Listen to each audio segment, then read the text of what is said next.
मंडळी, सत्तेच्या मोहापायी एकाच घरामध्ये दोन पक्ष निर्माण झाल्याचं चित्र सध्या महाराष्ट्राच्या राजकारणात दिसत आहे. आता नक्कीच यालाही एक इतिहास आहे, कारण हे काही पहिल्यांदा घडलेलं नाही. मात्र हे प्रमाण मागच्या काही काळापासून वाढीस लागलं आहे. पवार घराणं हे महाराष्ट्राच्या राजकारणात मोठं घराणं आहे. त्यांच्यात उभ्या आयुष्यात फूट पडलेली आपल्याला दिसून आली नाही.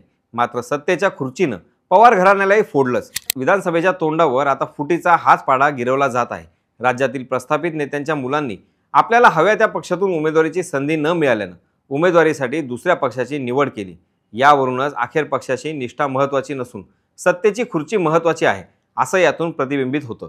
एकनाथ शिंदे असोत किंवा अजित पवार असोत, त्यांनी त्यांच्या पक्षाशी बंडखोरी केल्यानंतर राज्यातील राजकारण पूर्णतः गढूळ झालंय. सत्तेच्या मोहापायी कोण कुठल्या पक्षात उडी मारेल याचा काही नेम नाही. तसेच ही उडी मारताना पक्षाची निष्ठा, तत्व आणि विचार यांचा काही ताळमेळ नाही. हे चित्र सध्या महाराष्ट्राच्या राजकारणात विधानसभा निवडणुकीच्या रणधुमाळीत पाहायला मिळत आहे. कुठल्या प्रस्थापित घराण्यातील आमदारांच्या व नेत्यांच्या मुलांनी उमेदवारीसाठी वेगळी भूमिका घेतली आहे, कोण वेगळी भूमिका घेण्याच्या तयारीत आहेत आणि याचा फटका कुणाला बसणार, हेच आपण विधानसभा 2024च्या विशेष रिपोर्टमधून जाणून घेणार आहोत. नमस्कार, मी स्वप्नील आणि आपण पाहतात त्याचं काय महाराष्ट्र. तर मंडळी, विधानसभेत तिकीट भेटलं नाही म्हणून अनेक नेते कार्यकर्ते नाराज आहेत. बऱ्याच मतदारसंघात बंड उफाळून नेण्याच्या तयारीत आहे.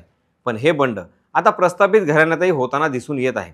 माजी केंद्रीय मंत्री आणि विद्यमान खासदार नारायण राणे यांचे पुत्र निलेश राणे यांनी कुडाळ मतदारसंघातून भाजपकडे उमेदवारी मागितली होती.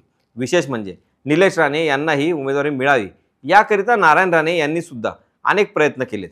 मात्र महायुतीत ही जागा शिंदे गटाच्या वाट्याला सुटली. परंतु तीन पक्ष एकत्र असल्यानं जागा वाटप हे आधीच किचकट स्वरूपाचं झालं आहे. कारण शेवटी युतीत असले तरी प्रत्येक पक्षाची स्वतंत्र भूमिका आहे. त्यामुळं वैयक्तिक पातळीवर प्रत्येकाच्या जागा वाटपाचं गणित ठरलेलं असतं. आता समजा एक जागा शिवसेनेनं भाजपसाठी सोडली तर भाजपला शिवसेनेसाठी कुठला तरी दुसरा मतदारसंघ सोडावा लागू शकतो, असं साधारणतः गणित असतं. म्हणूनच भाजपला ही जागा न सोडता थेट निलेश राणे यांचाच प्रवेश शिवसेनेत करून घेतला. खरं तर उमेदवारीसाठीच निलेश राणे यांनी एकनाथ शिंदे यांच्या शिवसेनेत प्रवेश केला असून ते धनुष्यबाण चिन्हावरून निवडणूक लढणार आहेत. वडील आणि खासदार नारायण राणे तसेच भाऊ आणि आमदार नितेश राणे दोघेही भाजपमध्ये असताना निलेश राणे यांनी केवळ आमदारकीसाठी कमळ सोडून धनुष्यबाण हाती घेतले. राणे कुटुंबाप्रमाणेच नवी मुंबईत सुद्धा भाजपचे नेते आणि आमदार गणेश नाईक यांच्या घरात सुद्धा अशीच परिस्थिती आहे. गणेश नाईक यांचे पुत्र माजी आमदार संदीप नाईक यांना बेलापूर विधानसभा मतदारसंघातून उमेदवारी हवी होती. त्यांनी त्या पद्धतीनं मागील वर्षभरापासून तयारी सुद्धा केली. गणेश नाईक यांना तशा पद्धतीचा शब्द भाजपकडून देण्यात आल्याचंही बोललं जाते. परंतु भाजपनं आपल्या पहिल्या यादीत बेलापूर मतदारसंघातून विद्यमान आमदार मंदा म्हात्रे यांनाच उमेदवारी दिल्यानं संदीप नाईक यांचा हिरमोड झालाय आणि त्यांनी शरद पवार यांच्या राष्ट्रवादी काँग्रेसमध्ये प्रवेश करत बेलापूरमधून उमेदवारी सुद्धा घेतली आहे. आता वडील भाजपात तर मुलगा शरद पवार यांच्या राष्ट्रवादी काँग्रेसमध्ये, अशी परिस्थिती निर्माण झाली. त्यामुळं भाजप पक्षात राहून गणेश नाईक हे आपल्या मुलाला साथ देतात की भाजपशी प्रामाणिक राहून मुलाच्या विरोधात भूमिका घेतात, हे बघणं महत्त्वाचं ठरणार आहे. मुलासाठी योग्य वेळ साधून ते राष्ट्रवादी शरद पवार गटातही प्रवेश करण्याची शक्यता नाकारता येत नाही. असं झाल्यास भाजपसाठी गणेश नाईक सारखे मोठे नेते पक्ष सोडून जाणं ही मोठी हानी ठरू शकते. राणे नाईक यांच्या कुटुंबानंतर अशीच परिस्थिती खासदार धनंजय महाडिक यांच्या कुटुंबात निर्माण होण्याची शक्यता आहे.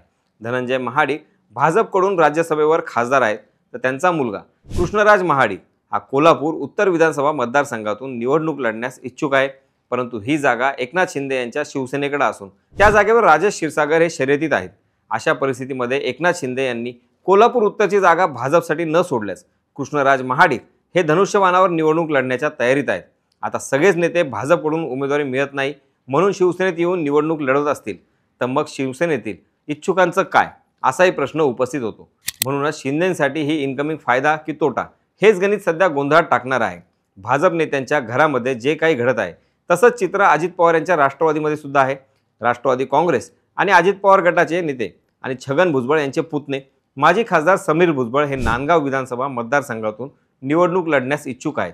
परंतु नांदगाव हा मतदारसंघ एकनाथ शिंदे यांच्या शिवसेनेकडे असून सुहास कांदे हे विद्यमान आमदार आहेत. अशा परिस्थितीत समीर भुजबळ हे राष्ट्रवादी काँग्रेस शरद पवार गटात प्रवेश करण्याच्या वाटेवर असून त्यांना नांदगावमधून उमेदवारी दिली जाऊ शकते. विशेष म्हणजे समीर भुजबळ यांना नांदगावमधून निवडणूक लढण्यास खुद्द छगन भुजबळ यांनी शुभेच्छा दिल्या आहेत. यातच एका वेगळ्या उदाहरणाची आपल्याला दखल घ्यावीच लागेल. आजपर्यंत आपण बहीण भाऊ, पती पत्नी, ननंद भाऊजाई, काका पुतण्या, मामा भाचा अशा राजकीय लढती पाहिल्या आहेत. महाराष्ट्राच्या राजकारणात आता मुलगी बापाला आव्हान देणार आहे. राष्ट्रवादी काँग्रेस पक्ष शरद पवार गटाकडून अहेरी विधानसभेतून मंत्री धर्मराव बाबा आत्राम यांची कन्या भाग्यश्री आत्राम यांना उमेदवारी जाहीर करण्यात आली आहे.